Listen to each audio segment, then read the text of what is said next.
Spoilers ahead. Watch out and take care. The movie begins with a little brilliant girl, Emily John, waking up to a breaking news alert on her phone. Emily looks out her bedroom window to spot choppers flying over the area. President James Sawyer is traveling with Special Agent Carol Finnerty. The president is set to enter negotiations for a peace treaty with the Middle East. On their way back to the White House, Sawyer tells Finnerty a fact about Lincoln being the first president to be in favor for women's voting, a fact that he happens to mention every time. Next scene, we see John Cale, a Capitol police officer, watching Sawyer address the nation with a speech on how poverty is the biggest problem in this country. Speaker of the House Eli Raffleson walks out of his house. Martin Walker, head of the Presidential Secret Service detail, also watches the president's speech. He loads a gun and then places an American flag pin next to a picture of a U.S. Marine Corps officer. His son Kevin, who was killed in a botched black ops operation in Iran the previous year. Walker says goodbye to his wife Muriel. While walking with Raffleson in the Capitol building, John spots a young woman named Jenna and asks her if she got him an interview with Finnerty, and she says yes. He also asks her a favor to get White House passes for his daughter. Jenna replied she'll see what she can do. After John left, a red-haired man named Conrad Cern enters a room numbered 116. John goes to pick up Emily from home. She is pissed at him and doesn't speak to him after he missed her talent show a week ago. It's clear that John hasn't always been there for Emily, which is why she has so much animosity toward him. Emily is still not speaking to her dad until he shows her White House pass. She suddenly becomes excited and begins spouting out White House facts. They arrive at the White House and get past security. Sawyer sees a reporter outside on the lawn, making comments against Sawyer's policies. Finnerty comes in and tells Sawyer his wife is calling. Conrad is now dressed as a janitor, and he enters a truck with a box inside. In it is a very large bomb. John meets Finnerty and they both recognize each other from college. She sees him for the interview. During the interview, it is revealed that John served in Afghanistan, and his records shows that he is overall deemed unqualified due to his lack of authority. Although he tries to convince Finnerty otherwise, but she rejects him. Emily excitedly asks if he got the job. He replied yes, and he proceeds to take her on a tour in the White House. Walker goes into a meeting with other members of the president's detail, and it is revealed that it is his final day in the office. The other agents bring in a cake for him decorated with sparklers to celebrate him. John walks past some guys dressed as repairmen looking suspicious, but he continues on the tour with a guide, who is surprised with Emily's knowledge of White House facts and a bit unsettled when she apparently reveals the location of the Presidential Emergency Operations Center. Emily gets super excited when she sees Sawyer coming in and asks him a question for her YouTube channel. She also introduces her dad and says he is on his detail, but Sawyer knows he lied to her. Conrad walks into the Capitol wheeling in a mop and bucket and then leaves it in the middle of the room, which alert the securities. As the clock on his watch reaches 0, the bomb explodes massively within the building. Finnerty notices the explosion as she is driving away, and everybody in the White House is alerted. Several agents lock the place down just as John tries to go searching for Emily. At the same time, Finnerty takes Raffleson away from the Capitol while Vice President Alvin Hammond is put on Air Force One. The repairmen reveal themselves to be a group of mercenaries led by Emil Stenz. They begin to wipe out nearly every agent and take the tour guests hostage. John grabs a gun and manages to escape.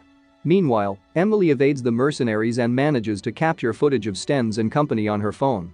At the same time, John makes it to the bathroom but finds that Emily isn't there. A mercenary comes in and tries to shoot at him, but he takes him out with one bullet. Walker leads Sawyer and his detail down to the Peoc, but then pulls his gun out and kills everybody, revealing himself to be a villain wanting revenge for the death of his son. John overhears Walker contacting Stenz over the walkie-talkie and finds out where they are. He makes his way to Peoc and shoots at Walker. This gives Sawyer a chance to run and escape. A hacker named Skip Tyler, who is set to get into the defense system, makes it to a computer room and begins the hacking process. He starts eating a lollipop as he waits for the firewalls to completely go down.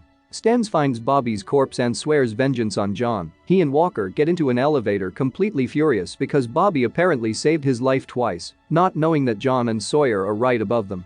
John suggests they call in SEAL Team 6 to come in to take care of the villains, and Sawyer tells him that they have a satellite phone in the residence. However, they need to get back above the elevator.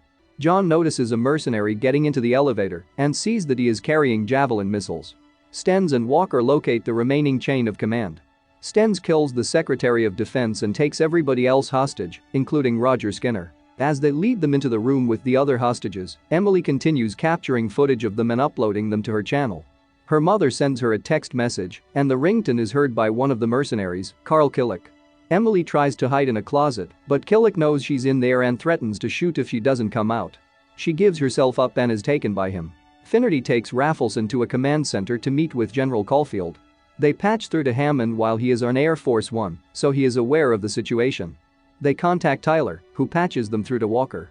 He demands a $400 million ransom from the Federal Reserve, or he will execute Sawyer. As John and Sawyer make their way to residence, the two are attacked by more mercenaries, but John and Sawyer manage to kill them.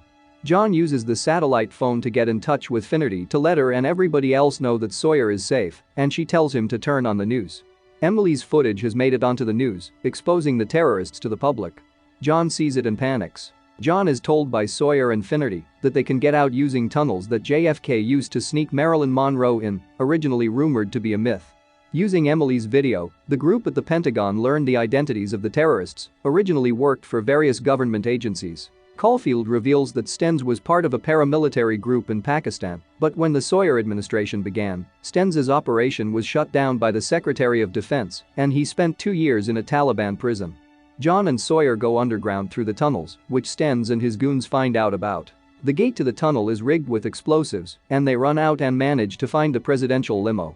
Stenz finds them and tries to shoot them, but they escape and are chased by the villains. John tries to run through the west gate, but Sawyer tells him they wouldn't make it. John circles around the lawn and fountain to avoid the mercenaries. Sawyer grabs a rocket launcher and fires at the gate, blowing it open. Meanwhile, when one mercenary brings out Emily in plain sight for John to see, he is distracted long enough for a rocket to hit the limo, sending it flying into a nearby pool. Stenz and Walker arrive on the scene. John and Sawyer make it out of the pool and try to get the villains with a grenade, but they miss. One mercenary tries to shoot at them with a minigun as they run into a pool house. He hits a boiler, causing a massive explosion that is caught on camera. The media interprets this as Sawyer being killed. With that, Hammond is sworn in as the president. John takes Sawyer somewhere safe to treat a wound he sustained in the explosion. Hammond orders a special forces unit to go into Washington to take back the White House. John contacts Finnerty to pull them back as they are coming in high and warning them about the Javelin missiles. He rushes out just as the mercenaries begin to successfully shoot down the choppers. John makes it to the roof of the White House and begins gun shootout with Stenz and his guys. The special forces soldiers try to stop Stenz as John holds him, but Stenz shoots their chopper down as well. It comes crashing down and nearly kills the hostages, just barely missing them. John fights Stenz and manages to bring him down through a glass ceiling, outrunning him, but one of Stenz's guys shoots at him as he escapes through the window. John, dropping his White House, passes behind. This lets Stenz know Emily's identity and her relation to John. Tyler finishes his upload as the last firewall comes down. He hacks into NORAD's weapons system and launches a missile into the sky, which hits Air Force One, killing everybody on board. With that, Raffleson is now sworn in as new president. His first act is to initiate an airstrike on the White House to stop the terrorists once and for all. Stenz brings Emily into the Oval Office where Walker is. The villains get on the intercom and order John to stand down, or Stenz will shoot Emily in the stomach. Hearing this, Sawyer turns himself into them. John calls Finnerty and learns that he only has barely 8 minutes before the airstrike happens. Walker pulls out a nuclear football for Sawyer to activate, which would allow them to launch nuclear attacks against several cities in the Middle East. But Sawyer refuses to activate the football, even at the expense of Emily's life, which she understands. Before Walker can kill her, the alarms go off as John starts a fire. Tyler tries to escape through a tunnel but is killed by a bomb that goes off. Sawyer stabs Walker in the back with a pen while John was attacked by Stenz. John manages to wrap a grenade belt around Stenz's neck and pulls the pins out, leaving him to blow up. Meanwhile, Walker shoots Sawyer after managing to get him to activate the football. Emily furiously tries to fight Walker for what he's done, but he throws her off. He begins to enter updated codes from an unknown source, but before he can fully activate the launch, John crashes into the Oval Office with one of the terrorists' vans. He pulls out the minigun, continuously shoots at Walker as the launch sequence times out. John tells Emily to run out while he finds Sawyer. She grabs the presidential flag and waves it just as the fighters come flying in.